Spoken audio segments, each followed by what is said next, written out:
Olá, que privilégio me aproximar de você hoje. Não sei qual é o horário que nós estamos nos encontrando, se é agora ou daqui a pouco, mas eu queria dizer que Jesus chegou antes. E este é um encontro extraordinário, porque Ele está aqui. Muito obrigado, você é bem-vinda, você é bem-vindo a este momento onde nós podemos experimentar o Cristo vivo neste ambiente, porque nós nos aproximamos da palavra. E esta palavra é viva. Nós estamos aqui no movimento discipular já há algumas semanas com a intenção de conversarmos sobre o sofrimento. E falar sobre sofrimento não é uma fala muito tranquila, muitas vezes. Parece que algumas palavras, na verdade, elas são engravidadas de sentido. E sofrimento é uma delas. Quando a gente fala a palavra, parece que algo já soa diferente dentro de nós, não é verdade? E então eu me lembro de uma dor, ou então de uma experiência difícil, de uma fragilidade. Eu me percebo vulnerável, ou até mesmo tendo contato com a minha finitude. Mas também dói quando aquele que a gente ama está vivendo algo assim, não é mesmo? Aconteceu hoje na minha casa. Minha filha não se sentiu bem e baixou a pressão e ela estava com dor. E então eu queria mais uma vez trazê-la para o meu colo. Eu queria mais uma vez poder com a minha mão tirar aquela dor. Eu queria mais uma vez poder dizer: você vai ficar bem, filha, você vai ficar bem. É assim com você também? Eu me lembro de quando eu vi a primeira lágrima dela. Ainda estávamos na maternidade. O meu marido, ele tinha ficado conosco na noite anterior. E nesse segundo dia não era permitido que ele ficasse. E então, quando ele se despediu, meu coração ficou pequenininho. E nisso eu peguei a Silvia no colo e coloquei ela bem pertinho aqui de mim. E parece que ela sentiu o meu sofrimento do distanciamento do meu esposo naquela noite. E foi ela quem deixou uma lágrima escorrer. Eu então cantei: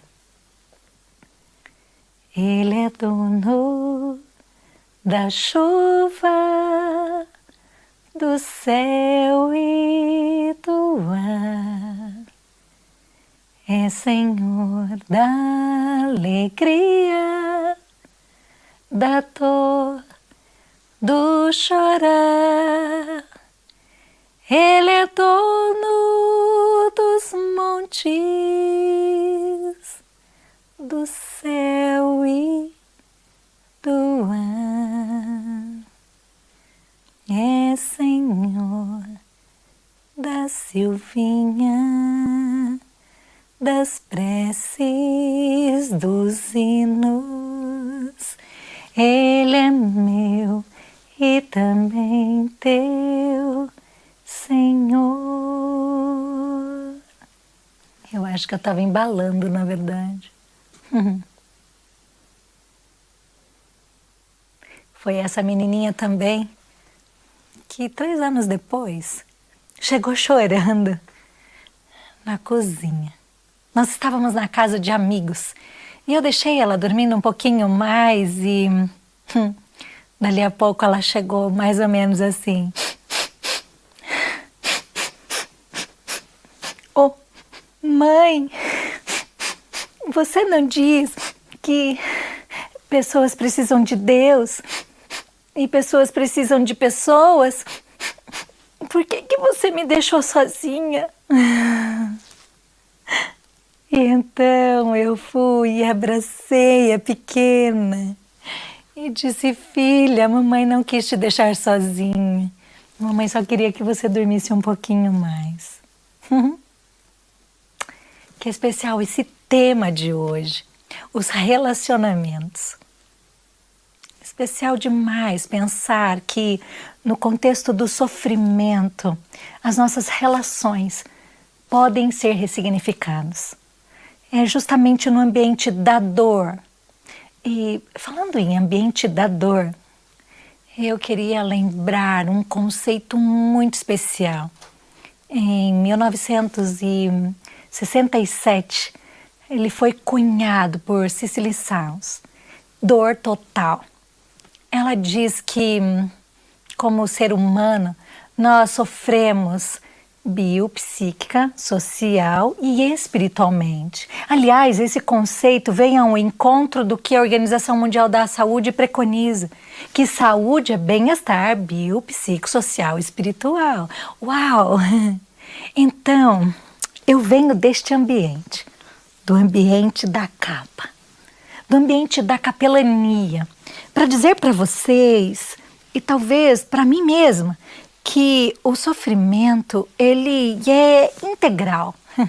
Eu tentei fazer uma bola, não sei se eu consegui me expressar. Alguém que está sofrendo por causa de uma dor de dente, não está sofrendo só de dor de dente.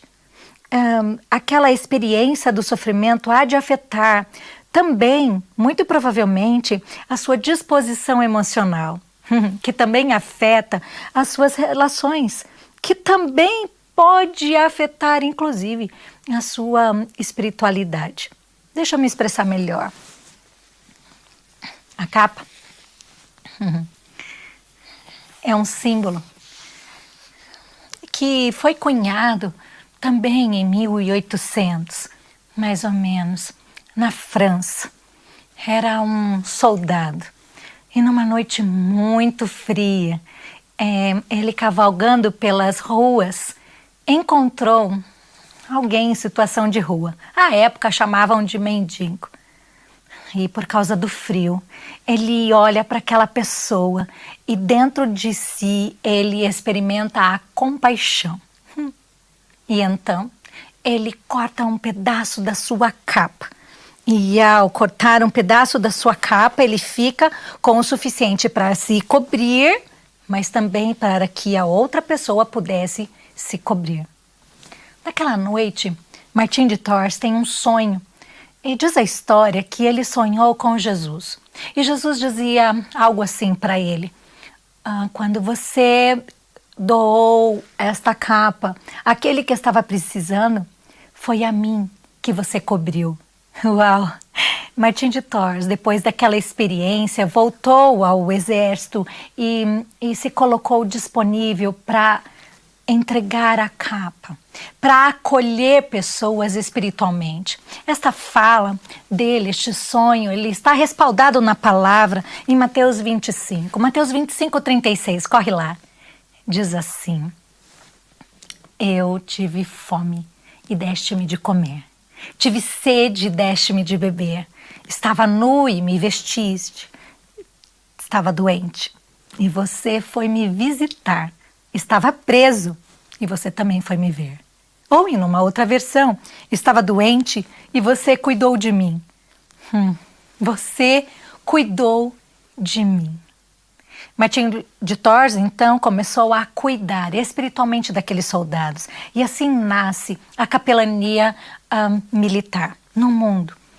De maneira muito expressiva, aqui no Brasil, depois da Segunda Guerra Mundial, nós tivemos a capelania evangélica também. E com o passar dos anos, nós temos podido ver um movimento de cuidado junto à saúde. 2020, pandemia, Paraná, um decreto. Sim, um decreto do nosso governador, um decreto sábio. A cláusula diz assim, que estão proibidas as visitas de familiares, bem como líderes religiosos e voluntários no ambiente da saúde. Esse decreto quer cuidar, é expressão de cuidado. E então, do lado de lá, do lado de quem está dentro do hospital ou das instituições de cuidado, nós nos vemos sem a aproximação daqueles que até então têm esticado a capa. Cuidadores espirituais, profissionais ou voluntários.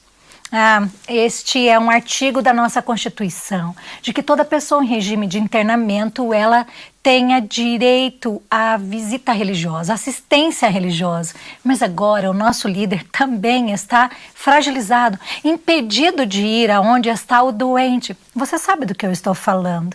Não é muito simples estar no ambiente da cama, do leito. Estar naquele lugar onde, por vezes, a fragilidade ela é tão inesperada. E então há aquele sofrimento que eu disse, biopsicossocial. Não dá para aqueles que nos amam estarem dos nossos lados, ao nosso lado. Eu fiquei internada há pouco tempo. Meu esposo também foi paciente de UTI. Nossos filhos também. Mas que extraordinário é perceber que o Senhor está conosco num caminho. Ai, se eu pudesse, eu estenderia essa capa aqui no chão. Porque há um caminho no meio da tempestade, diz Naum. E há um caminho nas relações daqueles que se amam em meio ao sofrimento. Deixa eu contar para vocês. Casais são internados juntos. Homem e mulher. Eu nunca tinha visto isso. Nós não adoecemos juntos. Mas na pandemia, a família, por vezes, inteira, pega o vírus, fica infectada e vai para o hospital. O que é olhar de uma cama e enxergar o cônjuge na outra, o outro cônjuge? Sim, a experiência do cuidado é diferente do que o autor aos Eclesiastes diz para nós. É melhor serem dois, porque quando um cai, o outro levanta, mas agora os dois caíram. Quem vai cuidar? E então nós podemos recebê-los no ambiente da saúde, ali no hospital. E quando eu posso me aproximar dos nossos pacientes, sabe o que eu percebo? É que um está cuidando do outro. E como é que é possível um cuidar do outro? São pessoas que se importam. São pessoas que o amor transcende a dor. É isso mesmo. Nos relacionamentos de pessoas que se importam, a dor não é a última palavra. Não. A Covid não é a última palavra. A doença não pode ser a última palavra, nem tampouco a morte pode ser a última palavra. É por isso que eu tenho visto um renascimento do amor, do afeto, do respeito, do sentido. Aliás, é isso mesmo. Do sentido de viver. O sofrimento, ele pode ser útil quando nós podemos escolher como passar por este sofrimento. Nem sempre dá para escolher, às vezes é tão rápido, mas muitas vezes dá. Então, eu me pego podendo fazer celebrações de renovação de voto conjugal. Você também falou na saúde e na doença até que a morte nos separe? Então, o que é estar ao lado daquele que a gente ama? Na doença? Muito emocionante. Eu já vi familiar de paciente na alta pedindo o outro em casamento. Eles já moravam juntos, é verdade. Ou estavam vivendo algum tipo de distanciamento em virtude dos nossos conflitos conjugais. Mas a experiência do internamento foi oportuna para que novas escolhas fossem feitas naquele momento. Você sabia disso? Nós podemos ressignificar. Eu então me lembro do que Jeremias diz. Lamentações de Jeremias 3. Ele está num cenário de muita dor. E então ele diz: quero trazer à memória o que pode me dar esperança. As misericórdias do Senhor se renovam a cada manhã. No meio da dor, nós podemos escolher que a dor não seja quem nos guia. Claro, num conceito de dor total, onde nós podemos fazer uso de recursos da medicina para que a realidade do nosso afeto venha à luz também.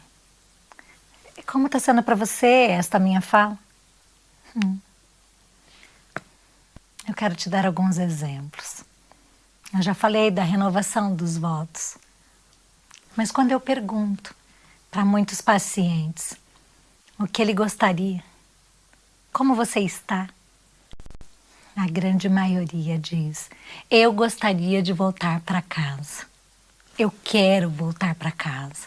Eu desejo voltar para casa. E então eu pergunto: me fale um pouco mais da sua casa. Eu proponho que ele possa contar o que pode dar esperança. É incrível, é incrível. Por vezes o ambiente da casa também é o ambiente de tantos conflitos. Diz a palavra, ferro com ferro é que se afia. Mas não é simples. Atritos. Mas quando nessas experiências dos nossos limites, a grande maioria diz: eu quero estar com aqueles que eu amo.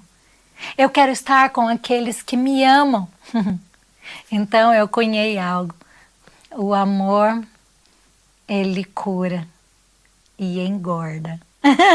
Deixa eu explicar melhor. Em dias de sofrimento, nesse da pandemia, quando a nossa família esteve sob os cuidados, por causa do internamento, enfim, nós fomos contemplados com muitas expressões de amor. Chegava o almoço, a janta, por vezes um bolo à tarde ou até mesmo um café da manhã.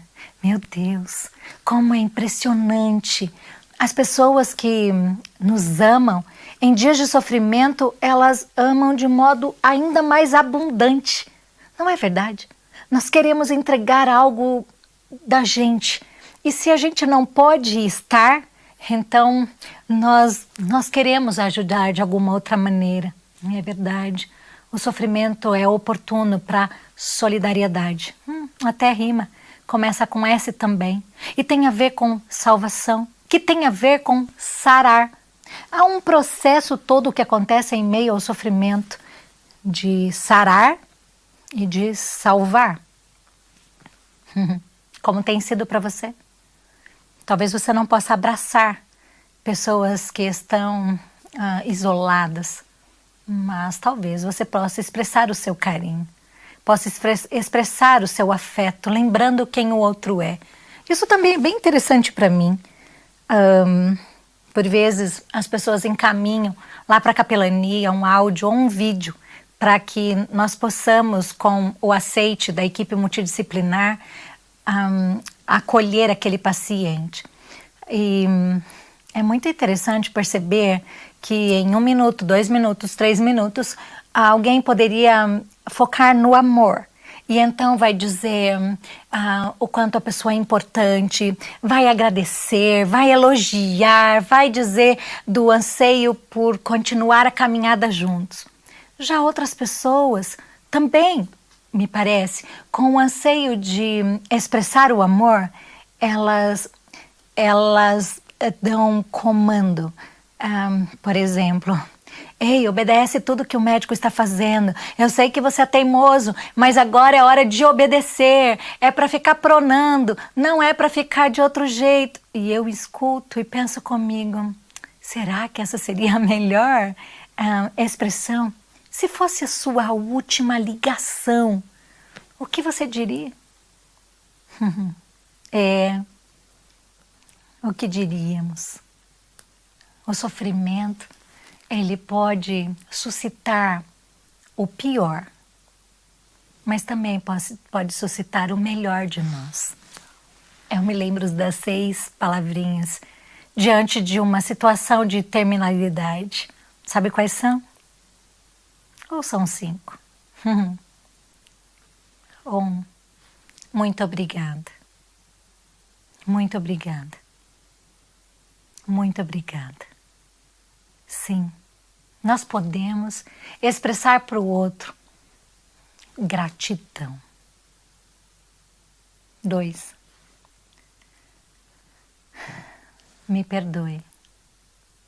Sim, em meio ao sofrimento, nós podemos visitar realidades que foram significativas para algum tipo de distanciamento. E então nós podemos pedir perdão. 3. Nós podemos oferecer perdão. Eu te perdoo. 4. Que especial poder agradecer, pedir perdão, perdoar, mas dizer com propriedade, eu te amo. Eu te amo. É curador. 5. Até breve. Gosto de pensar, como já disse aqui, que nem a morte pode nos separar do amor de Deus. A morte não pode nos separar dos que amamos de modo definitivo. Então, eu quero ir caminhando para uma reflexão. E ela está num livro pequenino da Bíblia. Tem o nome de uma mulher. Sim, porque relacionamentos transformados no meio do sofrimento me traduzem ou me ajudam a traduzir uma questão. Onde está a beleza? Nos olhos de quem vê ou na obra de arte? Pensa aí um pouquinho. Onde está a beleza? Nos olhos de quem vê ou na obra de arte? Alguns talvez diriam rapidamente, nos olhos de quem vê. Aí se aquieta um pouquinho. Enquanto outros diriam, na obra de arte. Quer dizer, acho que é nos olhos de quem vê. E talvez, se eu pudesse te perceber agora, você também ficaria indeciso. A beleza, ela pode estar nos olhos de quem vê. E pode estar na obra de arte. Mas parece que a beleza mais íntima diz respeito à própria relação. Uma pessoa é bela para você porque você a conhece. Não é verdade? Se você estiver acompanhado agora, aproveita e diga para quem está perto, se for possível. Ei, você é lindo. Eu gosto disso. Você é linda. Tem a ver com a relação. É por isso que a beleza emerge também em situações de sofrimento. É assim que essas duas mulheres podem nos inspirar na leitura do texto bíblico em Ruth 1. Acompanha comigo.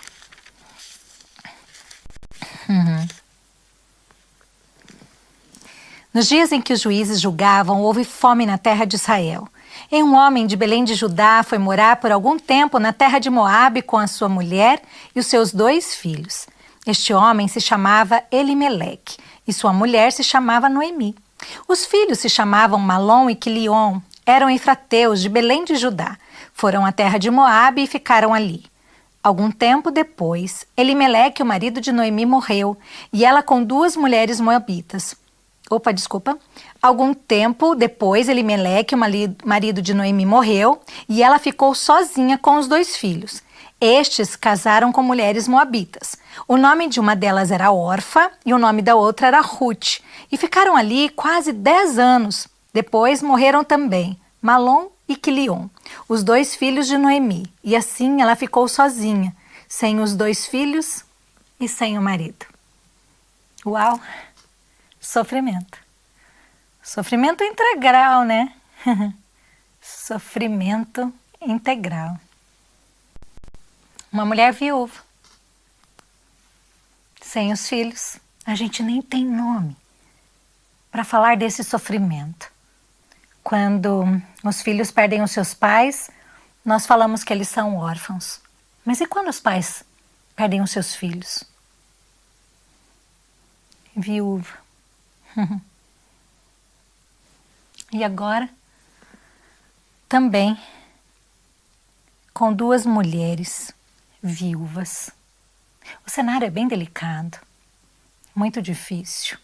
Eu não vou entrar no contexto aqui porque eu quero dar destaque para o que vem a acontecer daqui a pouco. Noemi voltou da terra de Moabe com as suas noras, porque ainda em Moabe ouviu que o Senhor havia se lembrado do seu povo, dando-lhe alimento. Assim ela saiu do lugar onde havia morado e as 2 noras estavam com ela. Enquanto caminhavam, voltando para a terra de Judá, Noemi disse às suas noras: vão agora e voltem cada uma para a casa de sua mãe, e que o Senhor seja bondoso com vocês, assim como vocês foram bondosas com os que morreram e comigo. O Senhor faça com que vocês sejam felizes, cada uma na casa de seu novo marido, e deu um beijo em cada uma delas. Elas, porém, começaram a chorar alto. Choro. Expressão de dor. Choraram alto e disseram: não, nós iremos com a senhora para junto do seu povo.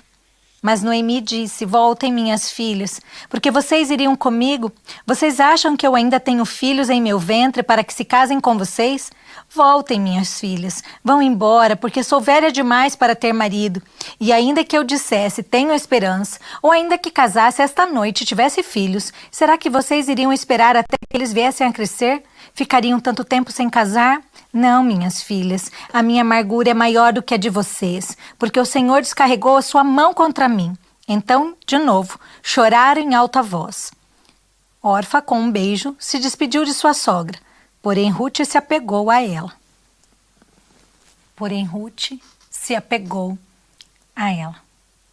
Esse é um contexto muito lindo, muito lindo, muito lindo.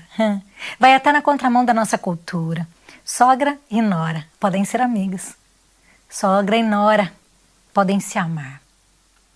Me fez lembrar, alguns meses atrás, quando um casal aqui da nossa igreja faleceu. Ele na quinta, ela no sábado. E no domingo pela manhã nós fomos até a casa dos pais dele.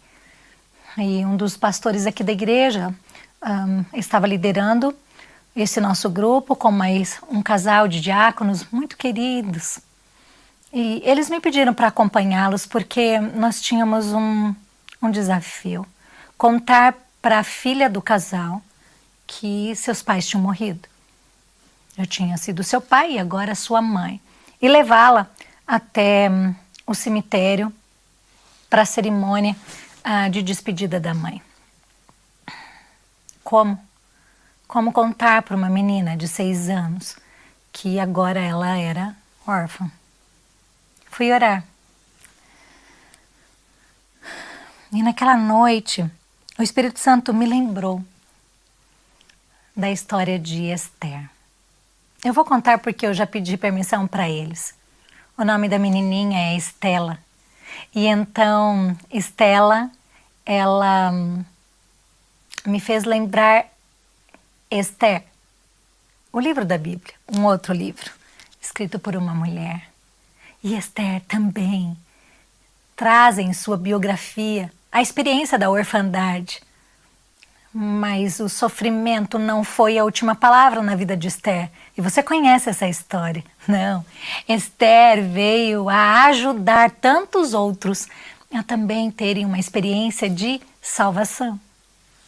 E então eu me lembrei de uma história que eu tinha comprado algum tempo atrás em uma livraria aqui em Curitiba, na verdade na editora, e eu tinha guardado para entregar para alguém e eu não sabia para quem, mas eu comprei. Olha que especial isso, né? Tem coisas que a gente compra para dar para alguém. E então o Espírito Santo oportuniza este momento de presentear alguém que está sofrendo. Naquele domingo eu pude levar aquela história para esta menina e pude ler essa história. Aliás, você pode ler também. Projeto Esther, procura nas mídias sociais, Projeto Rainha Esther. Eu não sabia, mas este livro já está em mais de 20 países e tem sido uma ferramenta no cuidado de meninas órfãs no mundo e também na Covid. Logo, logo nós poderemos contar um pouco mais desse projeto para vocês.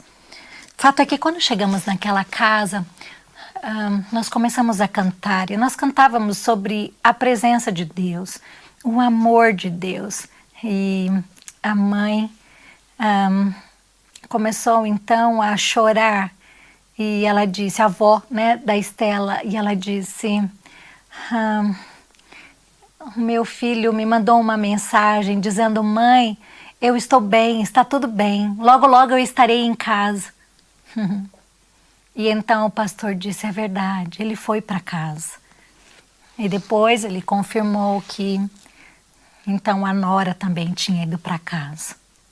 E aquela mulher chorava muito e ela dizia, o que vai ser desta menina? O que vai ser desta menina?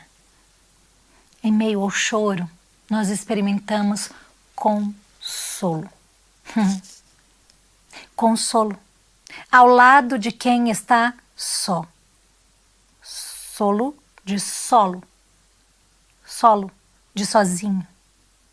O Espírito Santo é aquele que Jesus disse, eu não vou deixar vocês órfãos. Eu vou enviar o consolo, o Consolador, para estar com vocês. Que especial experimentar a provisão de Deus no sofrimento, na dor. É o que acontece aqui. Orfa e Ruth choram. E quando choram, elas acolhem também Noemi. Orfa volta para a casa dos seus pais, mas Ruth diz assim, não instes para comigo que te deixes, nem me obrigue a não segui-la, porque onde quer que você for eu irei. Relacionamentos no meio do sofrimento falam de uma caminhada. Relacionamentos transformados, ressignificados, falam de uma parceria. Onde quer que tu fores, eu irei. Onde quer que pousar, ali pousarei eu. Relacionamentos transformados, no contexto da pandemia, falam de descanso. O teu povo será o meu povo. Família. Ah, como tenho visto isto. É uma menina que fica órfã, mas é uma mulher e um homem que adotam esta menina. O seu povo será o meu povo. O seu Deus será o meu Deus.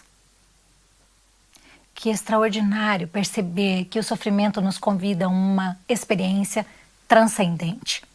Nós não temos respostas para o sofrimento, nós apequenaríamos a dor, esta dor total. Mas no sofrimento, Ele vem como Consolador e se mostra como Deus. Por vezes, um Deus que chora, como Jesus, lá naquela outra história de luto, em João 11. Você lembra disso? Não é o menor versículo da Bíblia. Talvez seja um dos mais intensos e por isso enormes. Falar de um Deus que chora. Sim, Jesus chorou. Por onde quer que tu fores, eu irei. Neste caminho de choro, nós experimentamos a presença dele. No descanso, ele está conosco. Na relação com o outro, na adoção do outro, como minha família. O Deus que chamamos de Jesus Cristo. Porque Jesus Cristo nos ensinou a chamá-lo de Pai. E na comunhão com o Espírito está presente. É por isso que Ruth nos inspira a estar com aqueles que sofrem. Quem tem sido família para você nesse momento? Quem você tem adotado no meio da dor? Como você tem feito? Como você tem expressado a sua companhia? Eu sei, nós não podemos estar em aglomerações. Mas a maioria de nós temos um telefone. Ainda ontem eu mandei uma mensagem para minha sogra, já que a história fala de sogra. E perguntei para ela: o que está na tampa do teu coração? Eu quero orar com você. E fiz isso com algumas amigas também, com a minha mãe, com a minha irmã. Talvez você que esteja me vendo tenha recebido esse recadinho. E eu só disse: estou orando por você.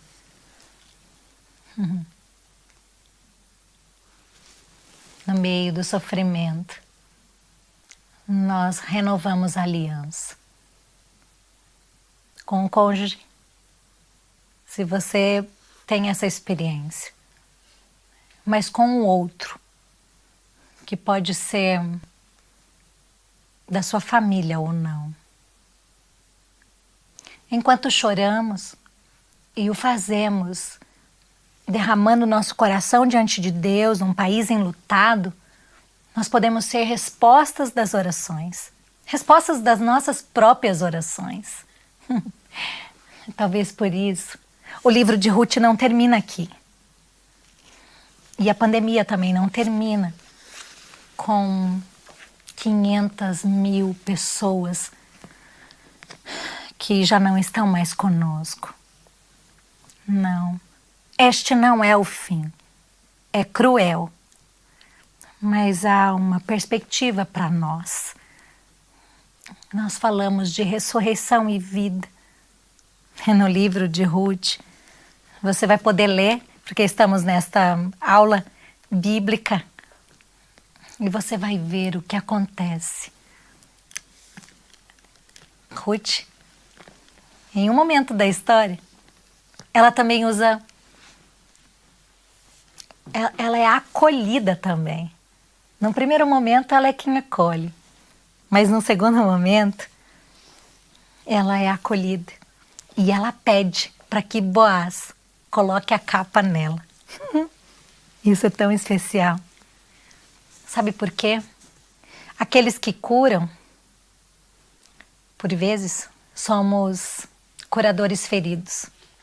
Nós não vamos na direção do outro porque estamos numa posição melhor do que o outro, mas porque experimentamos consolo.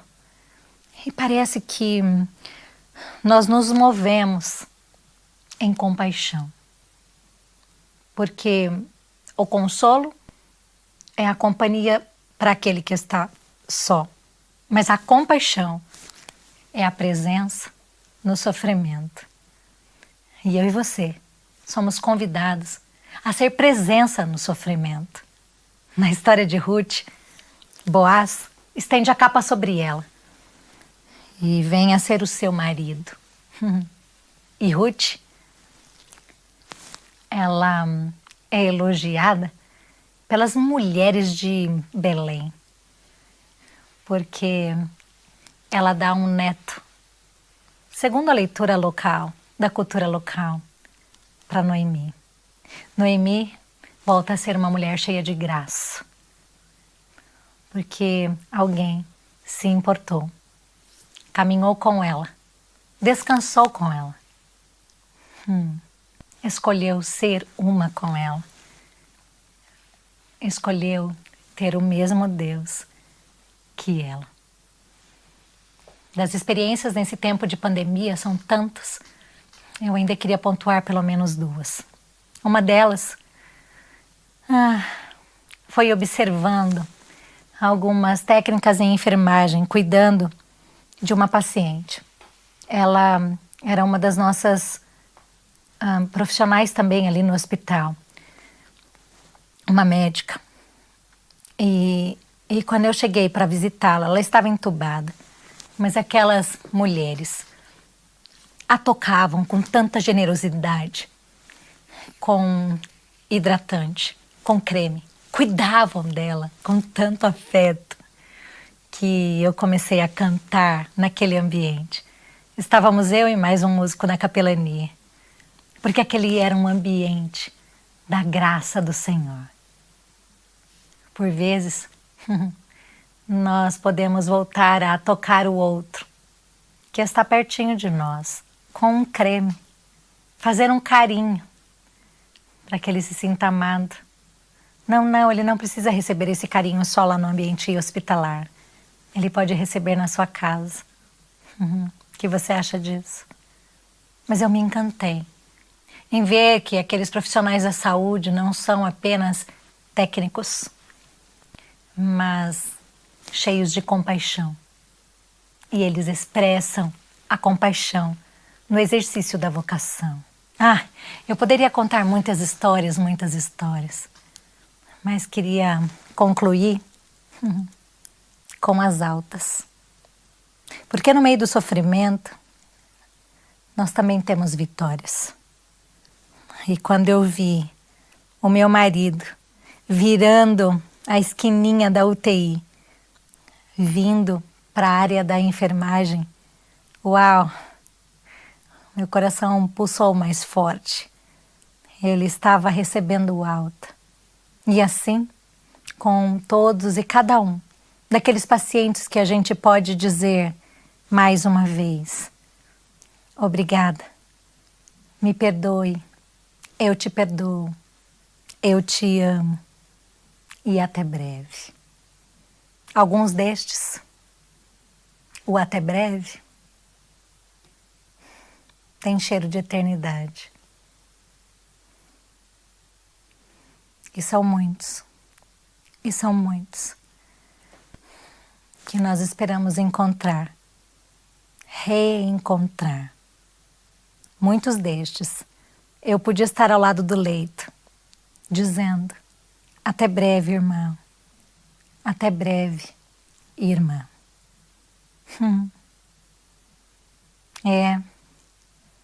Os relacionamentos podem ser ressignificados em dias de sofrimento. Assim, nós poderíamos contar a história do bom samaritano, que também estava no caminho, como Noemi. Mas quando o Dr. Lucas conta para nós a história do bom samaritano, ele diz que aquele jovem foi acometido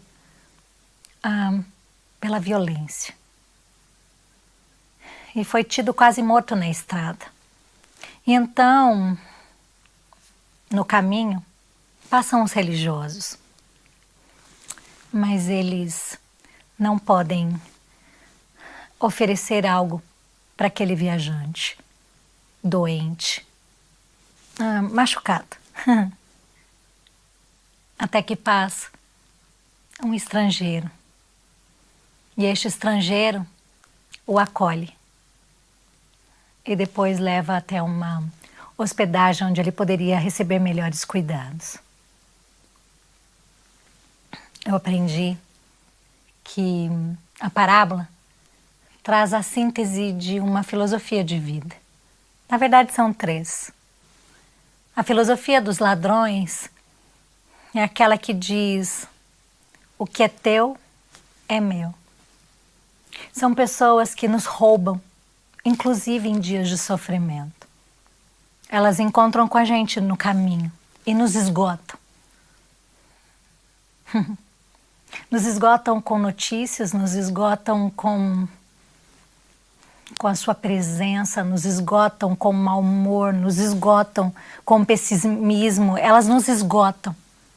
Elas roubam de nós vida. A filosofia é: o que é teu é meu.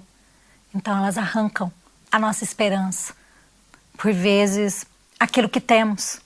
Enfim, elas acham que o que é do outro é delas também. Mas há uma segunda filosofia, e eu aprendi que é a filosofia daqueles que dizem: o que é teu, o que é meu é meu. Cada um com seus problemas. É verdade. Cada um tem os seus problemas. E os religiosos passam distantes porque não podem emprestar um cuidado diferenciado naquele momento. E nós também, por vezes, passamos distantes. Não é problema meu, não é? Os órfãos da Covid. Não é problema nosso a situação do desemprego. Cada um com seus problemas. Não é problema nosso que não há vaga nas UTIs, que não há leito em nossa cidade. Não é problema nosso. É problema do prefeito, da política, dos empresários. Não é problema nosso. Cada um com os seus problemas. Mas há também a filosofia do samaritano. O que é meu é teu. Ao final desta aula, eu queria te convidar a reconhecer que o que é meu é teu também. E então eu me coloco como alguém que pode ser instrumento do Espírito Santo para trazer consolo, para ajudar a trazer à memória o que pode dar esperança. Eu me coloco como Ruth, oferecendo uma parceria no caminho. Bom, por isso que eu continuo ali no hospital, podendo desenvolver o trabalho de capelania.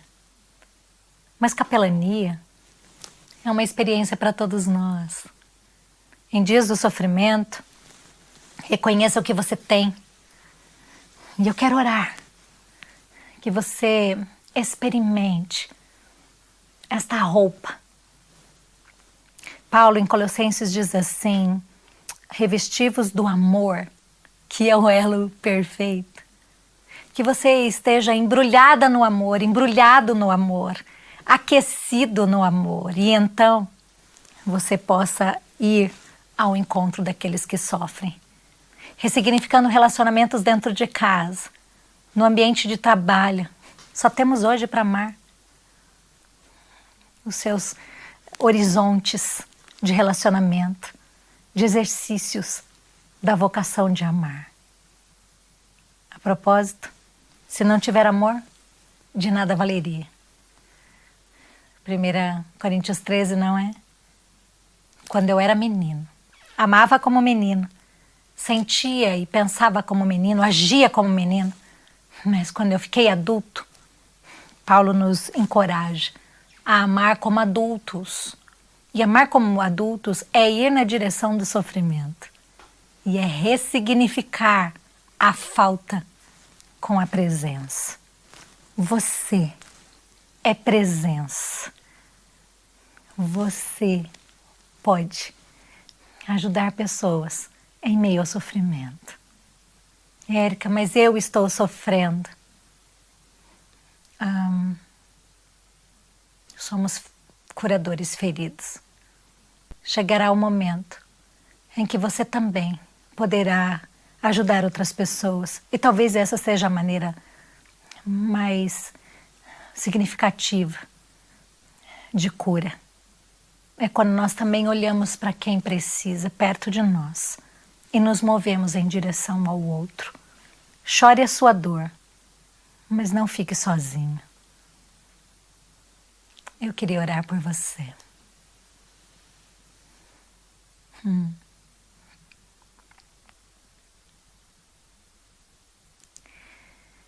Espírito Santo, obrigada. Muito obrigada, porque o Senhor nos lembra de que não estamos sozinhos. Obrigada porque ao habitar em nós, na hora da dor, nós não estamos sozinhos. O Senhor age em nós, em nossas mentes, em nossas emoções. O Senhor age em nós e nos lembra quem somos, amados, amadas. Ajuda-nos na hora da dor a experimentar esta verdade. A verdade de quem somos, de como o Senhor nos vê. E na transitoriedade, capacita-nos pelo Teu Espírito a vivermos aliançados contigo, através das pessoas tantas vezes, sim, nos relacionamentos, a ressurreição. Que possamos conhecer Cristo, como diz o apóstolo Paulo, e o poder da sua ressurreição. Em meio ao sofrimento, nós possamos trazer para perto a experiência da ressurreição. E que jamais a morte seja a última palavra. Hoje mesmo, que homens e mulheres, jovens e velhos, crianças, experimentem a visitação do Teu Espírito. E seja um dia de transformação. Alguns, talvez, inclusive experimentando em meio ao choro, a dança. Porque é possível, sim, nós nos alegrarmos e chorarmos simultaneamente, movidos e guiados pelo Senhor. Não permita que alguém esteja só. Que todos que estão escutando esta aula possam experimentar, Deus, a companhia de alguém. E sejamos ativos no entregar o amor que recebemos, entregar o melhor de nós, até nos encontrarmos outra vez. Em Cristo Jesus. Amém. Enquanto orava, eu me lembrei de uma citação. E ela diz assim: pessoas com fé levam almas até o céu, mas pessoas com uma fé mais robusta trazem o céu até a terra. Spurgeon. Que seja assim, aonde você estiver, que no meio do sofrimento nós possamos experimentar o céu. Que o amor de Deus, o Pai, a graça do nosso Senhor e Salvador Jesus Cristo e as doces consolações, a comunhão do Espírito Santo de Deus esteja sobre você, sobre os seus, por onde andares. Amém.